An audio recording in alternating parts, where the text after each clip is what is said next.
નમસ્કાર દર્શક મિત્રો, આપ જોઈ રહ્યા છો અરવલ્લી ન્યૂઝ.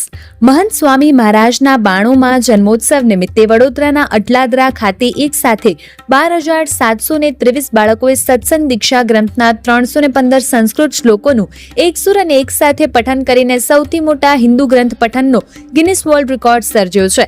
આ વિશ્વ વિક્રમી સિદ્ધિમાં અરવલ્લી જિલ્લાના 61 નાના હરિભક્તોએ પણ ગૌરવપૂર્ણ ભાગ ભજવી સમગ્ર જિલ્લાના નામને વિશ્વ ફલક પર ઉજ્જવળ બનાવ્યું છે. માત્ર 3 થી 13 વર્ષની વયના આ બાલ બાલિકા વિદ્વાનોએ 1 વર્ષ સુધી અવિરત મહેનત કરીને 315 સંસ્કૃત શ્લોકો કંઠસ્થ કર્યા હતા. આ ભવ્ય અભિયાનમાં ભારત ઉપરાંત અમેરિકા અને કેનેડા જેવા દેશોના બાળકો પણ જોડાયા હતા. મોડાસા BAPS સ્વામિનારાયણ મંદિરે ગિનિસ વર્લ્ડ રેકોર્ડમાં સહભાગી બનેલા અરવલ્લીના 61 બાળકોનું ભવ્ય સન્માન કરવામાં આવ્યું. મોડાસા BAPS સ્વામિનારાયણ મંદિરના સ્વામી નિર્મલ શરણ સ્વામી દ્વારા બાળકોને કંકુ તિલક કરીને ભગવાન સ્વામિનારાયણની પવિત્ર છબી અર્પણ કરવામાં આવી અને તેમના આ અવિસ્મરણીય યોગદાનને બિરદાવવામાં આવ્યું.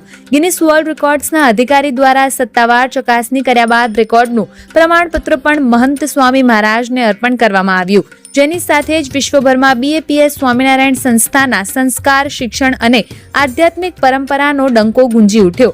આ માત્ર એક વિશ્વ વિક્રમ નથી, પણ આ ભારતીય સંસ્કૃતિ, સંસ્કાર અને આધ્યાત્મિક વારસાની વૈશ્વિક જીત છે અને અરવલ્લી જિલ્લાના 61 બાળકો માટે જીવનભર ગૌરવની ક્ષણ બની છે.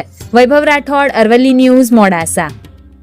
और मैं बहुत खुशी से कहना चाहूँगा that with 12,723 participants you have broken that record and आप सभी एक नया गिनीज वर्ल्ड रिकॉर्ड होल्डर बन चुके हैं.